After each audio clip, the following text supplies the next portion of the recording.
తెలంగాణలో లగచర్ల లడాయి కొనసాగుతోంది. కలెక్టర్ అధికారులపై దాడి ఘటనలో A1గా ఉన్న సురేష్ కోర్టులో లొంగిపోయారు. ఇక లగచర్ల ఘటనలపై రాష్ట్రపతికి ఫిర్యాదు చేయాలని బీఆర్ఎస్ ప్రయత్నిస్తోంది.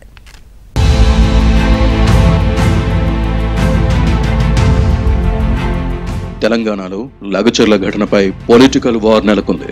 లగచర్ల ఘటనలో ప్రధాన నిందితుడు సురేష్ కొడంగల్ కోర్టులో లొంగిపోయాడు. దీంతో కోర్టు 14 రోజుల రిమాండ్ విధించగా సురేష్ ను కస్టడీకి ఇవ్వాలని పోలీసులు కోరారు. ఫార్మా పరిశ్రమ భూసేకరణపై ప్రజాభిప్రాయాన్ని సేకరించడానికి వెళ్లిన వికారాబాద్ జిల్లా కలెక్టర్ ప్రతీక్ జైన్ ఇతర అధికారులపై దాడి తర్వాత పరారీలో ఉన్న సురేష్ కోసం పోలీసులు గాలింపు చర్యలు చేపట్టారు. చివరకు కోర్టులో సురేష్ లొంగిపోయాడు. ప్రశ్నించే గొంతులకు సంఖ్యలు వేస్తే ఖచ్చితంగా రైతుల పక్షంగా బందీ వచ్చి ప్రశ్నిస్తాం.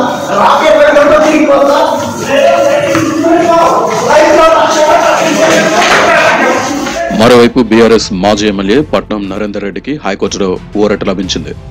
చెర్లపల్లి జైల్లో స్పెషల్ బ్యారక్ ఇవ్వాలన్న పిటిషన్ పై హైకోర్టులో విచారణ జరిగింది. తోటి ఖైదీలతో కాకుండా పట్నం నరేందర్ రెడ్డికి ప్రత్యేక బ్యారక్ ఇవ్వాలని హైకోర్టు ఆదేశించింది. అలాగే ఇంటి భోజనం అనుమతించాలని న్యాయస్థానం తెలిపింది. వికారాబాద్ జిల్లా కలెక్టర్పై దాడిని తీవ్రంగా ఖండిస్తున్నామని అన్నారు డిప్యూటీ సీఎం భట్టి విక్రమార్క.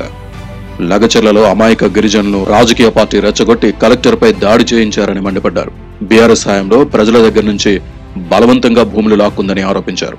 కొద్దిమంది అమాయకులైనటువంటి దళిత గిరిజనులను రెచ్చగొట్టి వాళ్లకు నష్టం జరిగేటట్టుగా ఆ కలెక్టర్ స్థాయి అధికారి పైన దాడి చేపించి భౌతిక దాడి ద్వారా అంత హింసను ప్రేరేపించడం కోసం చేస్తున్న ప్రయత్నాన్ని మేము ఖండిస్తా ఉన్నాం.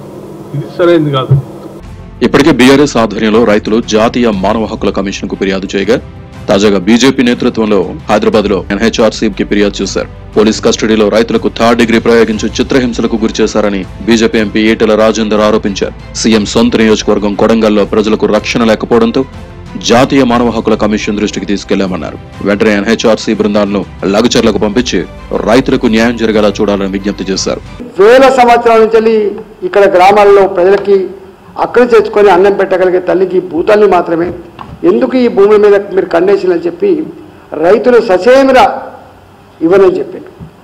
వాళ్లకు వాళ్ళే పాదయాత్రలు చేసిండ్రు, వాళ్లకు వాళ్ళే ధర్నాలు చేసుకున్నారు.